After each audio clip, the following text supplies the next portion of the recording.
plane, the uniform, but it's stolen. Ryan sporty. For this project, we visited the A2RL event at Yas Marina Circuit in Abu Dhabi. A2RL stands for the Abu Dhabi Autonomous Racing League.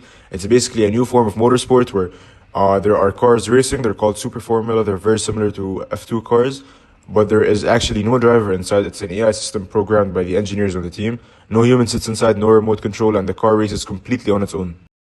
Event because it mixes racing, technology, and public reaction, which made it perfect for observing real consumer behavior. We recorded everything required, our badges at the entrance, clips from inside the venue, and different crowd reactions as the races happened. Now, before the race starts, let's go over the rules that were explained very clearly at the event. It begins with a rolling start. All the cars are already moving when they reach the starting line. Once they cross it, all cars accelerate together, and from that point, the AI is fully responsible. Then they showed us the track limit rules. Every car must stay inside the white line at all times. Going outside of it can result in penalties, invalid laps, because the AI has to prove it's following the track correctly. Next was the blocking rule. An AI car is only allowed one move to defend its position. It can shift left or right at one time, but it can't weave or block the other car repeatedly. Then next is the contact rule that came up. There is no contact permitted at all. Since this is a league focused on how well the AI makes decisions, crashes aren't seen as racing moments, they're seen as decision-making failures. Once those rules were shown, the races officially started.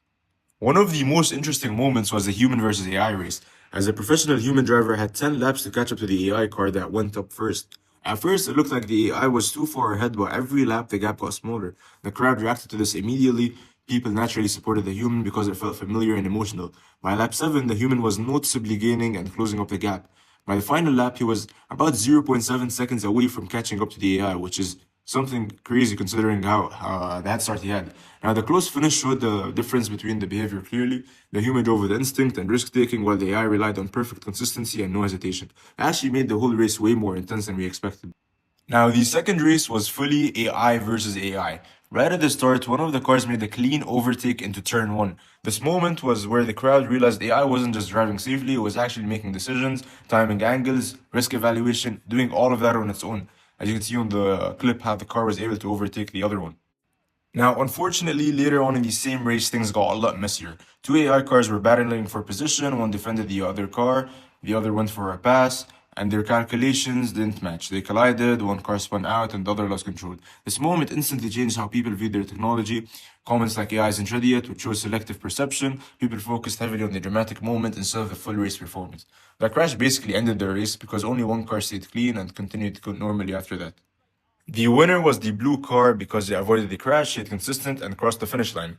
Now, for our consumer behavior analysis, we applied 3 theories to see what we observed. The first one would be the motivation theory. People were motivated mainly by curiosity, excitement, because the human versus AI race triggered emotional involvement. The closer the human got, the louder the actions became. Now, the perception theory. The crash shifted people's perception instantly. Before the crash, AI was seen as perfect. After the people started judging the entire system based on one mistake, that's selective perception, focusing on one moment and forming a conclusion.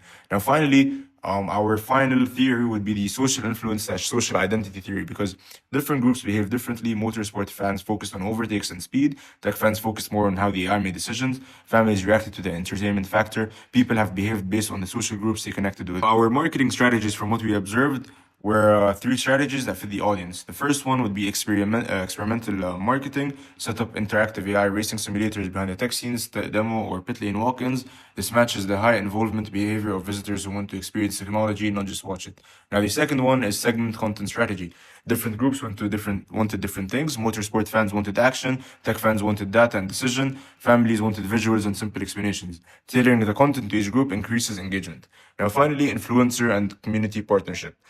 Collaborate with UAE tech creators, motorsport vloggers, and university clubs. These segments already shape young consumer decisions at the event team. Now, to conclude, overall, attending the A2RL gave us a clear view of how people react to new technology, how their perceptions change, how their social groups influence their behavior. The entire event blended racing, AI, and consumer psychology in a way we haven't seen before in the UAE. Now that we've explained this event and what you observed, we'll transition to interviews so you can see how visitors and exhibitors describe their own experiences. We're at Yas Marina Circuit. We're going to be interviewing some people at the event. Ask how it went. Excuse me? Yes. Are you down to be in an interview? Yeah, sure. Okay. Why did you come to the event? I'm actually a Formula 1 fan, and I'm a motorsport fan. So once I saw this event, I was actually very interested. Why did you come here?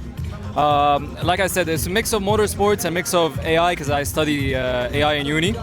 So I like to see how both of these worlds clash, you know, and what the future of motorsports may be. Who did you think was going to win at the event? Honestly, I saw the last event and the AI drivers weren't that good, so I was kind of on the human side this time. But as we saw, the AIs were really fine-tuned. Within this year, they've improved a lot, and I'm very impressed, honestly. Do you think in the upcoming years, AI would have a chance of destroying racers on a way bigger level, or vice versa? Are humans gonna become better, or what do you think is gonna happen? Honestly, I think as time passes, I mean, we've seen now within the year from the last event to this event how much the AIs have improved and how they're already beating a previous Formula One driver who used to race for Red Bull. So I think as time passes, the AI is going to be more fine-tuned, more refined and better. And I think it's just going to eliminate the need for human error, you know? We're just going to be getting consistent and perfect laps on and over and over again. So I think as we go, I think AI is going to keep improving its edge. All right, so as a fan and a consumer of Formula One racing and AI, would you recommend this event to other people that are not into cars or are trying to get into like the racing scene? Okay, so it's a mix of some yeses and some nos. Yeses because it's a very hospitable area. There's a lot of hospitality. The teams are very nice. You can go down and speak. The cars sound good. The event is very well planned. But as an avid motorsport watcher, I'm not a fan of this AI integration into drivers. I like the authenticity. I like the human error. I like the emotion. So that's just personal experience speaking. Okay, as a final question, as a volunteer as well and a consumer, any changes to this event to improve it for normal consumers? Honestly, no. From what I've seen, it's very well planned. I mean, Yas always does this. Every motorsport event held in Yas is very well organized, very hospitable. The food is good. The people are nice. The people helping, the helpers are all good. Honestly, I just hope we can bring in more people, invite more people, more exposure to this scene. And yeah, that's pretty much it. All right, thank you for having us, and that's it. And now I'm gonna ask this person another question. Excuse me? Hello, how are you? Good? How are you? Can I ask you a few questions, please? Yeah, of course. I want to ask, what caught your attention first? What caught my attention was I saw, it's an AI racing league. I've never heard of that before. It's a brand new concept, and I really enjoy motorsports. I enjoy F1. I enjoy NASCAR, IndyCar. So I thought, I live only 5-10 minutes away, so I'll come and check it out. Another question. How did you decide which booth to visit? So the first booth I visited was over there.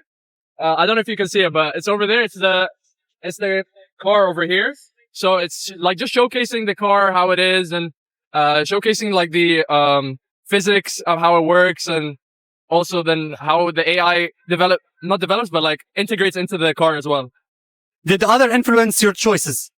Yeah, so a couple of my friends were coming as well, so they influenced me to come with them, and I told them I'll be down to come. Yeah. Last question. What impressed you today the most? The use of AI. The use of AI impressed me the most because AI has come so far. Imagine we were just using it to write essays and this and that, and now it's driving cars. Now, over there they have robots that are completely AI, no human control, and they have they had a robot football league. They had dancing robots. They had a lot of really cool showcases of AI here as well, except apart from the cars too. I'm gonna ask you a bonus question. It's your opinion. Yeah. Do you prefer motorsports or AI? Which attracts you more? What do you think? Of course. When like I said before, motorsports. I love motorsports. I love NASCAR, IndyCar, F1. So this was just another plus. In my city as well, 5-10 minutes away, and I get to watch cars racing. It's amazing for me. Thank you so much. Okay, so we're gonna do some guest interviews. I'm gonna go ask this person over here if he wants to do the interview. Hi, how are you? Good. Do you mind if we do an interview with you for a uni project?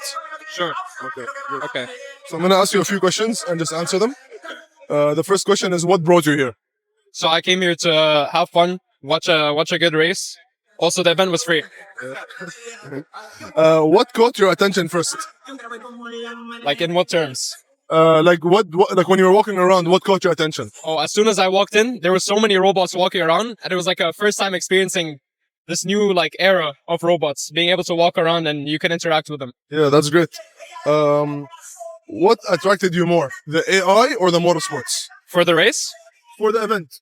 Well, I came here to see how they're implementing AI with the races, with the Formula cars, because I've been to so many races before, but this is a new concept. It's a new era for motorsports, and I just really wanted to see what it was about. Okay, that's great. What really impressed you today? Honestly, the way the event is very organized. Again, like the events is mainly about AI. It was just about how interesting it was and how advanced we've become with the AI technology. Thank you. Have a good day.